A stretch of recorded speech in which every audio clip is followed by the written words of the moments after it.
ವೀಕ್ಷಕರೇ, ಮೊದಲೆಲ್ಲ ಒಂದು ಟಿವಿ ಶೋ ತರ ಮಾತ್ರ ನೋಡಿ ಅಂತ ಹೇಳ್ತಿದ್ವಿ. ಆದ್ರೆ ಈಗ ಟಿವಿ ಶೋ ತರನೇ ಬರ್ತಿಲ್ಲ ಅನ್ನುವಂತೆ ಆಗಿದೆ. ಹೌದು, ನಾವು ಮಾತನಾಡ್ತಾ ಇರೋದು ಈ ಸಲದ ತಮಿಳಿನ ಬಿಗ್ ಬಾಸ್ ಬಗ್ಗೆ. ಈ ಸಲದ ಈ ಒಂದು ಶೋ ಯಾಕೋ ಶುರುವಾದಾಗಿಂದನೂ ಕೂಡ ಅಲ್ಲಿರುವಂತ ಒಳಗಿನ ಸ್ಪರ್ಧಿಗಳ ನಡುವೆ ಒಂದಿಲ್ಲೊಂದು ಬಗೆಯ ರಗಳೆ, ಜಗಳ, ತಿಕ್ಕಾಟ, ಹೊಡೆದಾಟ ನಡೀತಾನೆ ಬಂದಿದೆ. ಅದು ಯಾವುದೇ ಶೋ ಆಗಿರ್ಲಿ, ಟಿಆರ್ಪಿಗೋಸ್ಕರ ಇಂಥ ಗಿಮಿಗಳನ್ನ ಮಾಡ್ತಾರೆ. ಆದ್ರೆ ಎಥಿಕ್ಸ್ ಅನ್ನೋದು ಬಹಳ ಮುಖ್ಯ. ಆದ್ರೆ ಈ ಸಲದ ತಮಿಳಿನ ಬಿಗ್ ಬಾಸ್ ನಲ್ಲಿ ಇದೆಲ್ಲ ಇತಿಮಿತಿಗಳನ್ನು ಕೂಡ ದಾಟಿ ಸ್ಪರ್ಧಿಗಳು ಪರಸ್ಪರ ತೀವ್ರ ಕೆಟ್ಟ ಮಾತುಗಳಲ್ಲಿ ಒಬ್ಬರನ್ನೊಬ್ಬರು ನಿಂದಿಸೋದು, ಇನ್ನೊಬ್ಬರ ಕುಟುಂಬದವರ ಬಗ್ಗೆ ತುಂಬಾ ಕೀಳಾಗಿ ಮಾತನಾಡೋದು, ಇದಲ್ಲದೆ ಟಾಸ್ಕ್ ವಿನ್ ಆಗ್ಬೇಕು ಅನ್ನುವಂತ ಜೋಶ್ನಲ್ಲಿ ಒಬ್ಬ ಹೆಣ್ಮಗಳನ್ನ ಕಾಲಿಂದ ಜೋರಾಗಿ ಕಾರ್ನಿಂದ ಹೊರಗಡೆ ತಳ್ಳಿದ್ದು, ಆಗ ಕೆಳಕ್ಕೆ ಬಿದ್ದಂತ ಆಕೆ ಪ್ಯಾನಿಕ್ ಅಟ್ಯಾಕ್ ಆಗಿ ಜ್ಞಾನ ತಪ್ಪಿದ್ದು, ಇಂಥ ಅತಿರೇಕದ ಘಟನೆಗಳು ಅಲ್ಲಿ ನಡೀತಾನೆ ಇದ್ದಾವೆ. ಇಂಥ ಶೋಗಳಲ್ಲಿ ಫಿಸಿಕಲ್ ಟಾಸ್ಕ್ ಅನ್ನ ಕೊಟ್ಟಾಗ ಗೆಲ್ಲುವಂತ ಸಲುವಾಗಿ ಅವರು ಒರಟಾಗಿ ನಡೆದುಕೊಳ್ತಾರೆ. ಅಂತ ಸಂದರ್ಭದಲ್ಲಿ ಕೆಲವರಿಗೆ ದೈಹಿಕವಾಗಿ ತೊಂದರೆ ಆಗೋದು ಕೂಡ ಅತ್ಯಂತ ಸಹಜ. ಆದ್ರೆ ಗೆಲ್ಲುವಂತ ಸಲುವಾಗಿ ಆಡೋದೇ ಬೇರೆ, ರೂಲ್ಸ್ ಅನ್ನ ಬ್ರೇಕ್ ಮಾಡಿ ಮ್ಯಾನ್ ಹ್ಯಾಂಡಲ್ ಮಾಡಿ ಆಡೋದೇ ಬೇರೆ, ಇದ್ರ ಜೊತೆ ಕೆಟ್ಟ ಶಬ್ದಗಳ ಪ್ರಯೋಗ, ಅದೆಲ್ಲ ಸರಿ. ನಾವ್ಯಾಕೆ ಪಕ್ಕದ ರಾಜ್ಯ ಆದಂತ ತಮಿಳುನಾಡಿನ ಬಿಗ್ ಬಾಸ್ ಬಗ್ಗೆ, ಅದರ ಅವಾಂತರದ ಬಗ್ಗೆ ಮಾತನಾಡಬೇಕು ಅಂತ ನೀವು ಕೇಳಬಹುದು. ಅಷ್ಟಕ್ಕೂ ಅಲ್ಲಿ ಆ ಒಂದು ಎಪಿಸೋಡ್ ನಲ್ಲಿ ಏನ್ ನಡೀತು ಅಂತ ಗೊತ್ತಿಲ್ಲದೆ ಇರೋರಿಗೆ ಅಲ್ಲಿ ಏನ್ ನಡೀತು ಅಂತ ಮೊದಲು ಹೇಳ್ತು ಕೇಳಿ. ರೀಲ್ಗಳಲ್ಲಿ ಅಥವಾ ಶೋ ನೋಡೋರಿಗೆ ಅದ್ರ ಬಗ್ಗೆ ಗೊತ್ತಿರುತ್ತೆ. ಅಲ್ಲಿ ಅವತ್ತು ಸ್ಪರ್ಧಿಗಳಿಗೆ ಒಂದು ಟಾಸ್ಕ್ ಅನ್ನ ಕೊಡ್ಲಾಗಿತ್ತು. ಲಿವಿಂಗ್ ಏರಿಯಾದ ಹತ್ರ ಒಂದು ಕಲರ್ಫುಲ್ ಕಾರ್ ಅನ್ನ ನಿಲ್ಸಿದ್ರು. ಆ ಒಂದು ಕಾರ್ನ ಒಳಗೆ ಒಟ್ಟು 9 ಜನ ಸ್ಪರ್ಧಿಗಳಿರ್ತಾರೆ.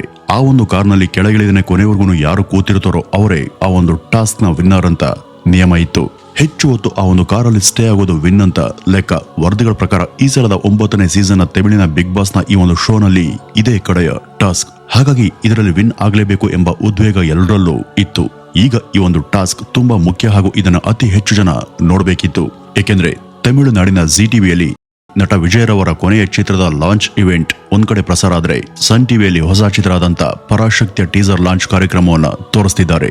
ಅದೇ ದಿನ ವಿಜಯ್ ಟಿವಿಯಲ್ಲಿ ಬಿಗ್ ಬಾಸ್ ನ ಈ ಒಂದು ಎಪಿಸೋಡ್ ಟೆಲಿಕಾಸ್ಟ್ ಆಗ್ತಿದೆ. ಹಾಗಾಗಿ ಜನ ಬೇರೆ ಕಡೆ ಹೋಗದೆ ಇದನ್ನ ನೋಡ್ಲಿ ಅನ್ನುವಂತೆ ಟಾಸ್ಕ್ ಅನ್ನ ರಚನೆ ಮಾಡಲಾಗಿತ್ತು. ಮೊದಲಿಂದನೂ ಕೂಡ ಈ ಸ್ಪರ್ಧಿಗಳ ನಡುವೆ ಜಗಳ ಮಾಮೂಲಾಗಿತ್ತು.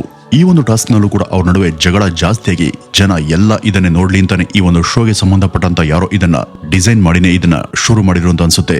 ನಂತರ ಈ ಒಂದು ಟಾಸ್ಕ್ ಶುರುವಾದಂತ ತಕ್ಷಣ ಕಾರಲ್ಲಿ ಎಲ್ಲರ ನಡುವೆ ಜಗಳ ಹಾಗೂ ಬೈಗುಳ ಶುರುವಾಗುತ್ತೆ. ಒಳಗೆ ಇದ್ದಂತ ಸ್ಪರ್ಧಿಗಳಲ್ಲಿ ಪ್ರಮುಖರು ಅಂದ್ರೆ ಅದು ಸಾಂಡ್ರಾ, ಕಮರುದ್ದೀನ್ ಹಾಗೂ ಜಯಪಾರು ಅಂದ್ರೆ ಪಾರ್ವತಿ. ತಾವು ಕಾರಲ್ಲಿ ಇರ್ಲೇಬೇಕು ಅಂತ ಪಾರು ಹಾಗೂ ಕಮರುದ್ದೀನ್ ಸೇರಿ ಡೋರ್ ಪಕ್ಕ ಇದ್ದಂತ ಸಾಂಡ್ರಾರವರನ್ನ ಬಲವಂತದಿಂದ ಕಾರ್ನಲ್ಲಿ ಒತ್ತಿ ತುಳಿದು ಕೆಳಕ್ಕೆ ಬಿಸಾಕ್ತಾರೆ. ಕೆಳಕ್ ಬಿದ್ದಾಗ ಮೊದಲು ಅವ್ರ ತಲೆಗೆ ಏಟು ಬಿದ್ದಿತ್ತು. ಆ ಒಂದು ರಭಸಕ್ಕೆ ಅವ್ರಿಗೆ ಪ್ಯಾನಿಕ್ ಅಟ್ಯಾಕ್ ಆದಂತಾಗಿ ಫಿಟ್ಸ್ ಬಂದಂತೆ ಆಗಿತ್ತು.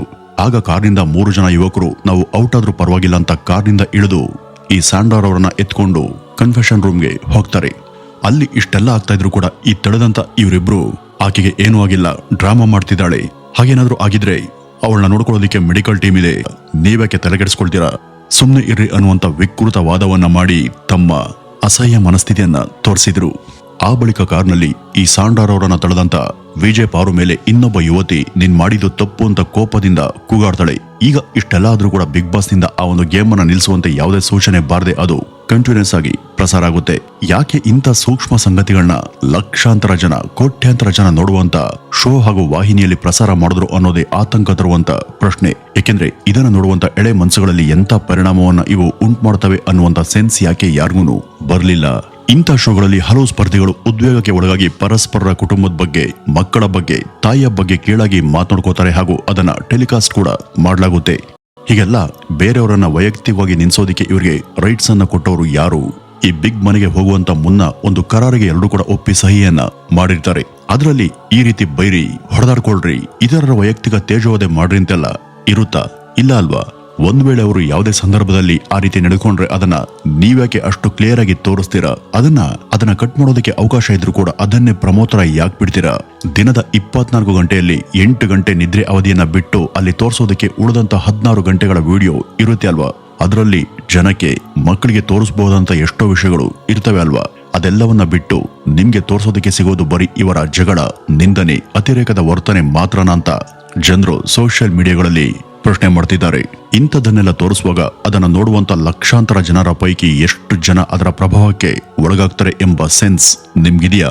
ನೀವು ಮಾಡ್ತಿರೋದು ಸರಿನಾ ಅಂತ ಕೂಡ ಜನ ಪ್ರಶ್ನೆ ಮಾಡ್ತಿದ್ದಾರೆ.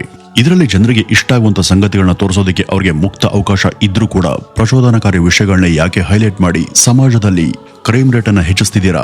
ಶೋ ಒಳಗೆ ಇರುವಂತ ಕೌಟುಂಬಿಕ ವಾತಾವರಣವನ್ನೇ ಕುಲ್ಗಿಡಿಸುವಂತ ಸ್ಪರ್ಧೆಗಳನ್ನ ತಕ್ಷಣ ಹಿಡಿದು ಹೊರಗಡೆ ಹಾಕಿಂತ ಮುಂತಾಗಿ ಈ ಶೋಗೆ ಹಾಗೂ ಅದನ್ನ ನಡೆಸಿಕೊಡ್ತಿರುವಂತಹ ನಿರೂಪಕರಾದಂತ ನಟ ವಿಜಯ್ ಸೇತುಪತಿ ಅವರಿಗೆ ಟ್ಯಾಗ್ ಮಾಡುವ ಮೂಲಕ ಜನ ಸಾವಿರಾರು ಮೆಸೇಜ್ಗಳನ್ನ ಕಳುಹಿಸಿದ್ದಾರೆ. ಇದೆಲ್ಲದರ ಪರಿಣಾಮ ಮೊನ್ನೆ ಅದನ್ನ ವಾರದ ಕೊನೆಯಲ್ಲಿ ನಡೆಸಿಕೊಟ್ಟಂತ ನಟ ವಿಜಯ್ ಸೇತುಪತಿ ಇದೇ ಘಟನೆಯನ್ನ ಉದ್ದೇಶಿಸಿ ಕಾರಲ್ಲಿ ಇದ್ದಂತ ಆಕೆಯನ್ನ ಕೆಳಕ್ಕೆ ಬಲವಂತದಿಂದ ತಳೆದಂತ ವಿಜಯ್ ಪಾರು ಹಾಗೂ ಕಮರುದ್ದೀನ್ ರವರನ್ನ ಸರಿಯಾಗಿನೇ ತರಾಟೆಗೆ ತೆಗೆದುಕೊಂಡ್ರು ಹಾಗೂ ಅವ್ರಿಗೆ ರೆಡ್ ಕಾರ್ಡ್ ಅನ್ನ ಕೊಟ್ಟು ಅವರಿಬ್ಬರನ್ನು ಕೂಡ ಆ ಒಂದು ಶೋಗೆ ನಾಲಾಯಕ್ ಅಂತ ಹೇಳಿ ಮನೆಯಿಂದ ಹೊರಗಡೆ ಕಳಿಸ್ಕೊಟ್ಟಿದ್ದಾರೆ. ಅವರಿಬ್ರು ಕೂಡ ಹೋಗುವಾಗ ಮನೆಗೆ ಯಾವುದೇ ಸ್ಪರ್ಧಿ ಕೂಡ ಅವ್ರಿಗೆ ವಿದಾಯವನ್ನ ಹೇಳೋದಕ್ಕೆ ಬೀಳ್ಕೊಡೋದಕ್ಕೆ ಮುಂದೆ ಬರಲಿಲ್ಲ. ವಿಜಯ್ ಸೇತುಪತಿ ಜನರ ಪರವಾಗಿ ಈ ಒಂದು ತೀರ್ಪನ್ನ ತಗೊಂಡ್ರು ಹಾಗೂ ಅವರ ಈ ಒಂದು ನಿರ್ಧಾರಕ್ಕೆ ಮನೆಯ ಇತರ ಸ್ಪರ್ಧಿಗಳು ಕೂಡ ಮೆಚ್ಚಿ ಸಂತೋಷವನ್ನ ಪಟ್ರು. ಈ ಸಾಂಡಾ ಅವರಿಗೆ 2 ಸಲ ಪ್ಯಾನಿಕ್ ಅಟ್ಯಾಕ್ ಆಯಿತು. ಮದುವೆಯಾಗಿ ಎಷ್ಟೋ ವರ್ಷಗಳ ನಂತರ ಅವರು ಇಬ್ರು ಮಕ್ಕಳ ತಾಯಿಯಾದರು. ಇಂಥ ಸಮಯದಲ್ಲಿ ಅವರ ದೇಹ ಹಾಗೂ ಮನಸ್ಸುಗಳೆರಡೂ ಕೂಡ ತುಂಬಾ ದುರ್ಬಲ ಆಗಿರುತ್ತೆ. ಸಣ್ಣ ಉದ್ವೇಗಕ್ಕೂ ಅವರು ತುಂಬಾ ಹೆದರುವ ಗಾಬರಿ ಬೀಳುವಂತ ಸಂಭವ ಇರುತ್ತೆ. ಇಂಥ ಸಮಯದಲ್ಲಿ ಒಬ್ಬ ಪುರುಷ ಅವರನ್ನ ಬಲವಂತದಿಂದ ನೂಕೋದು ಹಾಗೂ ಅದಕ್ಕೆ ಇನ್ನೊಬ್ಬ ಯುವತಿ ಸಾಥನ್ನ ಕೊಟ್ಟು ಸಹಕರಿಸಿದ್ದು ಮನುಷ್ಯತ್ವ ಅಲ್ಲ. ಈ ಒಂದು ಘಟನೆ ರಿಯಾಲಿಟಿ ಶೋಗಳ ರಿಯಲ್ ಮುಖದ ಪರಿಚಯವನ್ನ ಮಾಡಿಸುತ್ತೆ. ಇನ್ನು ಈ ತಮಿಳಿನ ಬಿಗ್ ಬಾಸ್ ಇನ್ನೂ ಕೂಡ 9ನೇ ಸೀಸನ್ ಅಲ್ಲಿ ಇದ್ದಾರೆ. ನಾವಾಗ್ಲೇ 12ನೇ ಸೀಸನ್ಗೆ ಬಂದಿದ್ದೀವಿ. ನಮ್ಮಲ್ಲೇನು ಇಂಥ ಘಟನೆಗಳು ಜಗಳಗಳು ನಡೆದಿಲ್ವ ಅಂತ ನೀವು ಕೇಳಿದ್ರೆ ಇಲ್ಲೂ ಕೂಡ ಅಂತ ಅತಿರೇಕದ ಸಾಕಷ್ಟು ಘಟನೆಗಳು ನಡೆದಿದ್ದಾವೆ. ಆದ್ರೆ ಇಂಥ ಅತಿರೇಕದ ಘಟನೆಗಳು ನಮ್ಮ ಕನ್ನಡದ ಬಿಗ್ ಬಾಸ್ ನಲ್ಲಿ ನಡೆದಿಲ್ಲ. ಯಾಕೆಂದ್ರೆ ಈ ಒಂದು ಶೋ ಹಿಡಿತದಲ್ಲಿರೋದು ಕಿಚ್ಚ ಸುದೀಪ್ ರವರ ಕೈಯಲ್ಲಿ. ಭಾರತದಲ್ಲಿ ಇವತ್ತು ಎಷ್ಟೋ ಪ್ರಾದೇಶಿಕ ಭಾಷೆಗಳಲ್ಲಿ ಈ ಒಂದು ಶೋ ಪ್ರಸಾರ ಆಗ್ತಿದೆ. ಆದ್ರೆ ಕಿಚ್ಚ ಸುದೀಪ್ ರವರಷ್ಟು ಪ್ರಬುದ್ಧತೆಯಿಂದ ಮಾತನಾಡೋರು ಬಹುಶಃ ಯಾವ ಭಾಷೆಯಲ್ಲೂ ಕೂಡ ಸಿಗೋದಿಲ್ಲ. ಸುದೀಪ್ ರವ್ರಿಗಿಂತನೂ ಕೂಡ ಹಿರಿಯರು ಈ ಒಂದು ಶೋವನ್ನ ನಡೆಸಿಕೊಡ್ತಿದ್ದಾರೆ. ಆದ್ರೆ ಇವರಲ್ಲಿ ಇರುವಂತ ಪ್ರಬುದ್ಧತೆ, ಇವರ ಮಾತಿನ ಮೇಲೆ ಇರುವಂತ ಹಿಡಿತ ಅವ್ರ್ಯಾರಿಗೂ ಕೂಡ ಇಲ್ಲ ಅಂತಾನೆ ಧೈರ್ಯವಾಗಿನೇ ಹೇಳಬಹುದು. ಆದ್ರೆ ಈ ಸಲದ ಬಿಗ್ ಬಾಸ್ ಅನ್ನ ನೋಡಿದಾಗ ಸುದೀಪ್ ರವರು ಎಲ್ಲೋ ಒಂದ್ ಕಡೆ ಮೆತ್ತಗಾದ್ರ ಅಂತ ಅನ್ಸುತ್ತೆ. ಯಾಕೆಂದ್ರೆ ತಪ್ಪು ಮಾಡಿದವ್ರಿಗೆ ಅವರು ಏನು ಕೂಡ ಹೇಳದೇ ಇರೋದು, ಅವರ ತಪ್ಪನ್ನ ಎತ್ತಿ ಹಿಡಿದೇ ಇರೋದು, ಅವ್ರು ಮಾಡಿದ್ದು ತಪ್ಪು ಅಂತ ಗೊತ್ತಿದ್ರು ಕೂಡ ಅದ್ರ ಬಗ್ಗೆ ಮಾತನಾಡದೇ ಇರೋದು, ಮತ್ತೆ ಯಾರೋ ಕೆಲವು ಸ್ಪರ್ಧಿಗಳು ತಪ್ಪನ್ನ ಮಾಡಿದಾಗ ಅವ್ರ ತಪ್ಪನ್ನ ಮಾತ್ರ ಹೇಳೋದು, ಇಂಥದ್ದನ್ನೆಲ್ಲ ಮಾಡ್ತಾ ಇದಾರೆ ಅಂತ ಅನ್ಸೋದಕ್ಕೆ ವೀಕ್ಷಕರಿಗೆ ಶುರುವಾಗಿದೆ. ಏನೇ ಆದ್ರೂ ಸತತವಾಗಿ 12 ಸೀಸನ್ ನಡೆಸಿಕೊಟ್ಟಂತ ಸುದೀಪ್ ರವರ ಬಿಗ್ ಬಾಸ್ ನ ನಿರೂಪಣೆ ಬಹುಶಃ ಇಡೀ ಭಾರತದಲ್ಲಿ ಹೆಚ್ಚು ಪ್ರಸಿದ್ಧಿಯನ್ನ ಹೊಂದಿದೆ. ಇನ್ನು ತಮಿಳಿನ ಬಿಗ್ ಬಾಸ್ ನ ವಿಷಯಕ್ಕೆ ಬರುವುದಾದ್ರೆ ಈ ವಾಹಿನಿಗಳು ಇಂಥ ಶೋಗಳಿಂದ ಅವರ TRP ಜಾಸ್ತಿ ಆಗುವಂತ ಪ್ರಯತ್ನವನ್ನ ಮಾಡ್ಲಿ, ಆದ್ರೆ ಯಾವತ್ತೂ ಕೂಡ ಮಾನವೀಯತೆಯನ್ನ ಮರಿಬಾರದು. ಇಂಥ ಘಟನೆಗಳು ಅಲ್ಲಿ ನಡೆದಾಗ ಅದನ್ನ ತೋರಿಸ್ತಾ ಇದ್ರೇನೆ ಒಳ್ಳೆಯದು. ಇಂಥ ಘಟನೆಗಳೇನಾದ್ರೂ ಆದಾಗ ಅದನ್ನ ತೋರಿಸ್ತಾ ಇದ್ರೆ ಆ ಶೋ ಮೇಲೆ ಇನ್ನೂ ಕೂಡ ಗೌರವ ಹೆಚ್ಚಾಗುತ್ತೆ. ವೀಕ್ಷಕರೇ, ಇದಿಷ್ಟು ಇವತ್ತಿನ ಈ ಒಂದು ವಿಡಿಯೋದ ಮಾಹಿತಿ ಅಂತ ಹೇಳ್ತಾ ಇದ್ರ ಬಗ್ಗೆ ನಿಮ್ಮ ಅನಿಸಿಕೆಯನ್ನು ಕಮೆಂಟ್ ನ ಮೂಲಕ ತಪ್ಪದೆ ತಿಳಿಸಿ. ನಮಸ್ಕಾರ.